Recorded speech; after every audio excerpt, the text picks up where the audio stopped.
کیونکہ جنگ face to face جنگ تو وہ ہار چکے ہیں بنیان مرصوص میں.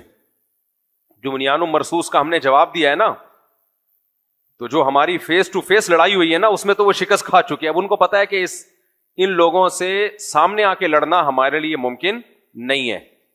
تو اب انہوں نے طریقہ یہ اختیار کیا ہے کہ جہاں جہاں لڑوایا جا سکتا ہے ان کو لڑواؤ, جہاں جہاں لڑوایا جا. جیسے انگریز جب ہندوستان میں آیا نا, تو اس کو پتا تھا مسلمان اتنے پاورفل ہیں کہ یہاں میں نہیں چل سکتا, تو جب تک ان کو آپس میں لڑوایا نہ جائے تو یہ مسئلہ حل نہیں ہوگا. تو اس نے لڑوایا, مرزا غلام احمد قادیانی کو پیدا کیا, منکرین حدیث کو پیدا کیا انہوں نے, کچھ متشدد اہل حدیث, سب اہل حدیثوں کی بات نہیں کر رہا, ان کو بھی پروموٹ کیا اس نے, تقلید کے خلاف مناظرے. پھر ادھر سے کچھ لوگوں کو ادھر سے پروموٹ کیا, ان کی مخالفت. تو ایک ایسی جنگ شروع ہوئی جو اب تک ختم نہیں ہوئی ہے.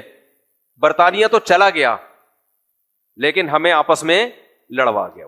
برطانیہ کے آنے سے پہلے یہ لڑائیاں ہندوستان میں نہیں تھی. نہ اہل حدیث, حنفیوں کا پھڈا تھا, اہل حدیث تو نہ ہونے کے برابر تھے, لیکن چلو جتنے بھی تھے تو یہ لڑائیاں نہیں تھی. بعض لوگوں کا کہنا یہ کہ تھے ہی نہیں, لیکن چلو بھائی ہوں گے, ہمیں کسی کے وہ کہتے ہیں ہم تھے, واللہ عالم, جو بھی تھا, لیکن لڑائیاں نہیں تھی. دیوبندی بریلوی فرقے بھی نہیں تھے, سب ایک ٹریک پہ چلتے آ رہے تھے. اس نے آ کے ایسا لڑوایا کہ وہ لڑائی کا بیج ڈال کے چلا گیا. برطانیہ آرام سے ہندوستان تو چھوڑ گیا, مگر اب تک ہماری لڑائیاں ختم نہیں ہوئی. اہل حدیث مسجد, یہ مسجد دیوبندی بریلوی, حنفی بریلوی, یہ مسجد حنفی دیوبندی. دنیا کے کسی ملک میں ایسا نہیں ہوتا کہ مسجدوں کے نام مسلکوں پر ہوں, لیکن پاکستان میں ایسا ہوتا ہے, انڈیا میں بھی ایسا ہوتا ہے. کیوں ہوتا ہے ایسا؟ اس لیے کہ ہم پہ حکومت کس نے کی ہے؟ بولو نا, انگریزوں نے. تو یہ خوب سمجھ لو, ہر چیز میں مولویوں کو ملامت مت کیا کرو. کچھ کام گورا کر کے گیا ہے تو اس میں وہ ایسے مولوی اس نے پیدا کیے ہیں کہ لڑائیں امت کو, تو لڑا دیا اس نے, اور ابھی بھی یہ کام وہ کر رہا ہے.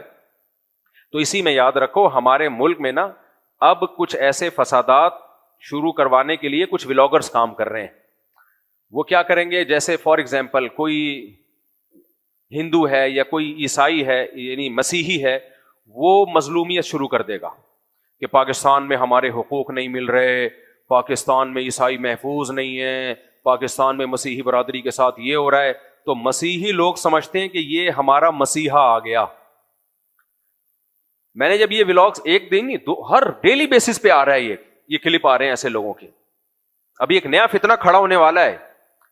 میں نے اپنے آس پاس لوگوں سے پوچھا, جب یہ ولاگنگ زیادہ ہوئی نا, ایک